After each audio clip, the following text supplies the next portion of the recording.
Extremely sorry to disappoint అంటే ఇప్పుడు ఏదో ఉనికిపోతున్నాను మంచం కింద కూర్చొని ఏడుస్తున్నాను అని అందరూ what ever the media speculating అని అందరికీ చిన్న డిసప్పాయింట్మెంట్గా ఉండొచ్చు వీడియో. ఇక్కడ పాయింట్ ఏంటంటే I just want explain the whole concept. ఇప్పుడు నేను ఆల్మోస్ట్ ఒక 1 year బ్యాక్ ఏదో ట్వీట్స్ పెట్టాను అనే ఎలిగేషన్.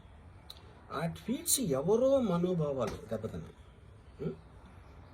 ఇక్కడ విచిత్రం ఏంటంటే 1 year బ్యాక్ పెట్టిన ట్వీట్స్ 4 డిఫరెంట్ ప్లేసెస్లో 4 డిఫరెంట్ జ్యూరిస్డిక్షన్స్లో 4కి ఒకే 3-4 రోజుల వ్యవధిలో వాళ్ళ మనోభావాలు దెబ్బతిన్నాయి.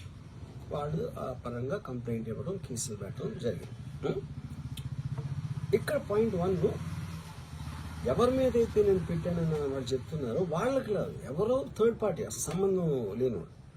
సో ఆ కాంటెక్స్ట్లో అసలు ఈ కేసు ఎలాగా, ఈ సెక్షన్స్ ఎలా వర్తిస్తాయి అనేది అప్పుడు ఆబ్వియస్గా నాకు వచ్చే అనుమానం కానీ, నాకు కానీ నా మనుషులు కానీ, ఇది ఒక పర్సిక్యూషన్ చేయడానికి ఒక పద్ధతి ప్రకారం ఉన్న ఎలవబుల్ లాస్ని వాడుతున్నారా, లేకపోతే ఇప్పుడు వరల్డ్ ఓవర్ ఒక ఫినామినా ఏం జరుగుతుందంటే పొలిటికల్ పార్టీస్ వాళ్ళు they are weaponising the systems of the police. అది అమెరికాలో జరుగుతుంది, యూరోప్లో జరుగుతుంది, ఇక్కడ కూడా జరుగుతుంది. అప్పుడు నేను ఏ ఒక్క వ్యక్తిని, ఒక పోలీస్ ఆఫీసర్ని కానీ, ఒక పొలిటికల్ పర్సన్ కానీ నేను బ్లేమ్ చేయట్లా. I think it happens in certain ఒక ఏమంటారు దాన్ని, ఒక వే. అది అందరూ కూడా ఎంతో కొంత అది చేయటానికి టెంప్టేషన్ ఉండొచ్చు. But eventually there is the law of the land which will take the final call. So అది that I completely agree, believe in that and I abide by that as a citizen.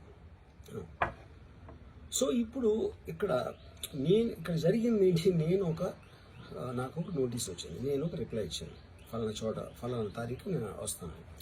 అప్పటికి నాకు జరుగుతున్న పని ఒక ongoing schedule ఉంది కాబట్టి, నాకు film work ఉంది కాబట్టి అవ్వలేదు. అండ్ ఇట్ ఈస్ వేరే ప్రొడ్యూసర్ చేస్తాను, ఆ ప్రొడ్యూసర్కి నష్టం వస్తుంది కాబట్టి నేను మళ్ళీ టైం అడిగాను. ఇదేంటి కేసు, ఇదేం అర్జెంట్ కేసు అంటే 1 year తర్వాత ట్వీట్ చూసిన అతనికి 1 weekలో అన్నీ అయిపోవాలనేది ఏమన్నా మీనింగ్ ఉంటుంది అసలు దానికి? So which basically means it is being done for purposes other than the urgency of the case. ఇది అర్జెన్సీ ఆఫ్ ద కేసు అంటే మీరు మర్డర్లు గేడర్లు ఇన్ని జరిగి సంవత్సరాలు తీసుకుని